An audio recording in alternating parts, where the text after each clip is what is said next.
Hello everyone. In this video, we are going to see class 11, chapter breathing and exchange. In this topic, we are going to see respiratory volume and capacity. पहले तो respiratory volume और capacity से हमको समझ में आ रहा है कि हमारे lungs कितनी ऑक्सीजन होल्ड कर रहा है और उसका कितना सरफेस एरिया होता है वो ऑक्सीजन को स्टोर करने के लिए ताकि वो एक्सचेंज कर सके और रेस्पिरेशन में गैसेस पार्टिसिपेट कर सके, उसी हम रेस्पिरेटरी वॉल्यूम और कैपेसिटी कहते हैं. और ये there are different volumes and capacity, which are first one is tidal volume, which is also called as TV. It is a volume of air inspired or expired during normal breathing in relaxed or resting position. यानी जब हम resting position में होते हैं तो कितना volume of air हम ले रहे हैं या हम बाहर निकाल रहे हैं, वो कहलाती है tidal volume. It is about 500 ml.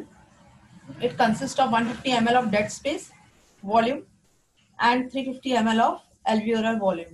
A healthy man can inspire or expire approximately 6,000 to 8,000 ml of air per minute.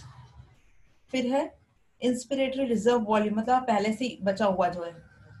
It is the additional amount of air that can be inspired forcibly after or normal inspiration. इसका मतलब होता है आपने normal सांस ली और फिर आपने forcibly एक और बार ली तो और कितनी एयर आपकी एल्वियोलाई में आ गई है, उसी हम कहते हैं इंस्पिरेशन रिजर्व वॉल्यूम या IRV. ये नॉर्मली 2500 से 300 ml की होती है. नेक्स्ट है एक्सपिरेशन वॉल्यूम, यानी एक बार आपने सांस छोड़ी और फिर आपने फोर्स लगा के दोबारा फिर उसको छोड़ी तो कितना. It is the additional volume of air that can be expired forcibly after normal expiration. It is about 1000 to 1100 ml. फिर नेक्स्ट है रेसिडियल वॉल्यूम. रेसिडियल मतलब बचा हुआ. It is the volume of air remaining in the lungs after forcibly expiration. आपने कितना, आपने एक बार सांस को बाहर छोड़ी, अब कितनी वॉल्यूम ऑफ एयर आपके इसमें बची, that is called as RV. It is about 1100 to 1200 ml. It cannot be measured by spirometry. Various pulmonary capacities are derived from the above mentioned volume. These help in clinical diagnosis of functioning of lungs. Now let us come to inspiration capacity. IC, it is the total volume of air a person can inspire after normal expiration. यानी कितनी volume air एक person ने ली है एक बार सांस छोड़ने के बाद. It includes tidal volume and inspiration reserve volume. इसमें हम क्या क्या दोनों को मिला के टाइडल वॉल्यूम और इंस्पिरेशन जो हमने ऊपर पढ़ा था, इन दोनों का जो जोड़ होता है वो उसकी कैपेसिटी हो जाती है इंस्पिरेशन कैपेसिटी. एक्सपिरेशन कैपेसिटी का मतलब होता है टीवी यानी टाइडल वॉल्यूम और ERV से हम एक्सपिरेशन रिजर्व वॉल्यूम. ये क्या है, it is a total volume of a person can expire, एक बार नॉर्मल एक्सपिरेशन कर दें. फिर है फंक्शनल रेसिडुअल वॉल्यूम. ये किसके इक्विवेलेंट है, it is equivalent to ERV plus RV. अब ERV एक्सपिरेशन रिजर्व वॉल्यूम और RV residual volume.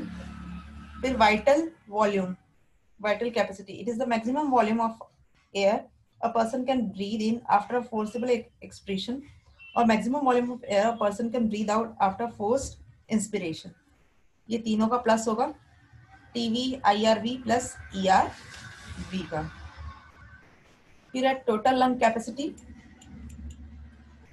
RV plus ERV plus TV plus IRV is called total lung capacity.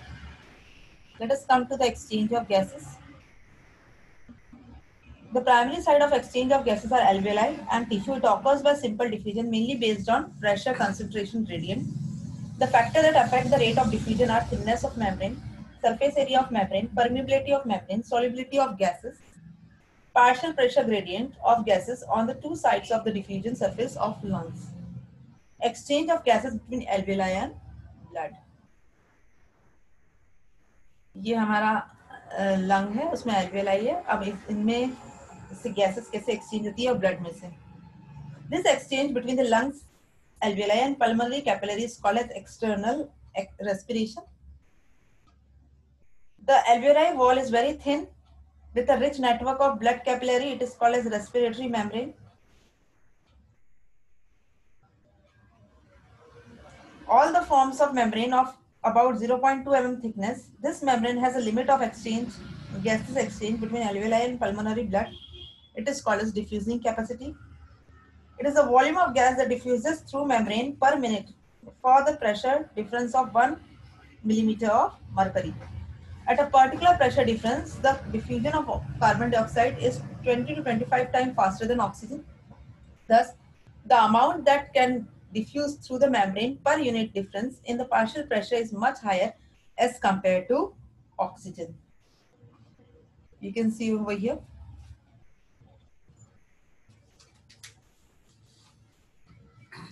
As you see the table, the partial pressure of O2 in alveoli is higher than the deoxygenated blood in the capillary of pulmonary artery. So there is diffusion of O2 from alveoli to blood capillary. Also, partial pressure of carbon dioxide is higher in deoxygenated blood than in alveoli. Therefore, CO2 diffuses from blood to alveoli. You can see through this table. Exchange of blood gases between blood and tissue. This exchange between the blood capillaries and tissue cell is internal respiration. Partial pressure of oxygen in oxygenated blood is greater than partial pressure in body cells, and carbon dioxide partial pressure in oxygenated blood is lesser than partial pressure of carbon dioxide in body cell. Due to this, the partial pressure difference, oxygen diffuses from blood capillary to the body cell and CO2 diffuses from body cell to the blood capillary. We can see this through the table. कि partial pressure कहाँ ज्यादा और कहाँ कम होता है, तो कम से ज्यादा की तरफ वो मूवमेंट ऑफ गैसेस ऑकर होती है.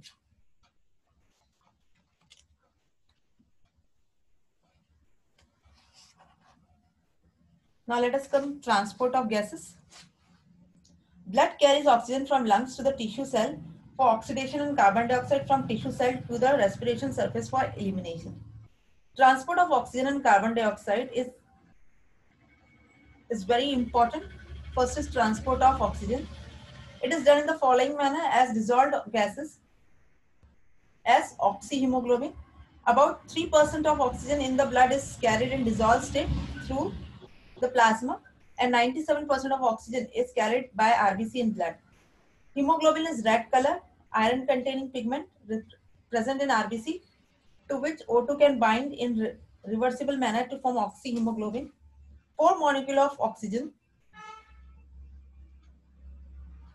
binds 1 molecule of hemoglobin, and the factor which are affecting it is partial pressure of oxygen, partial pressure of carbon dioxide, hydrogen ion concentration and temperature.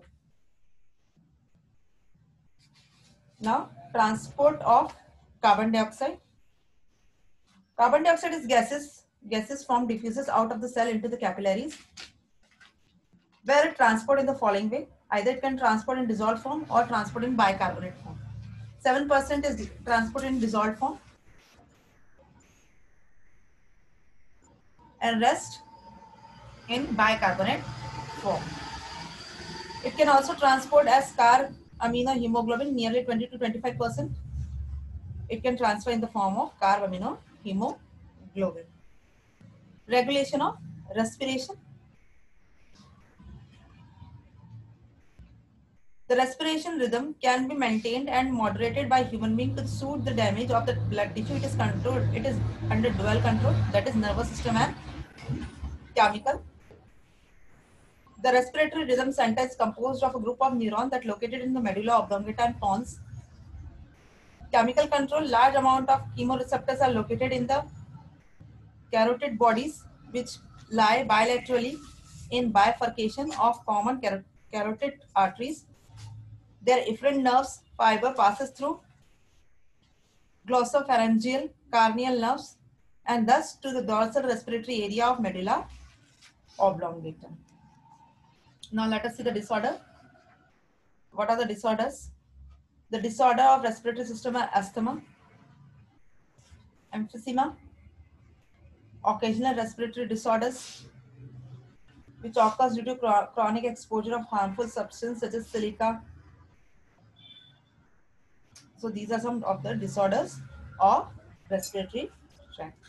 In the next video, we are going to see chapter number 18, body fluid and circulation. Thank you.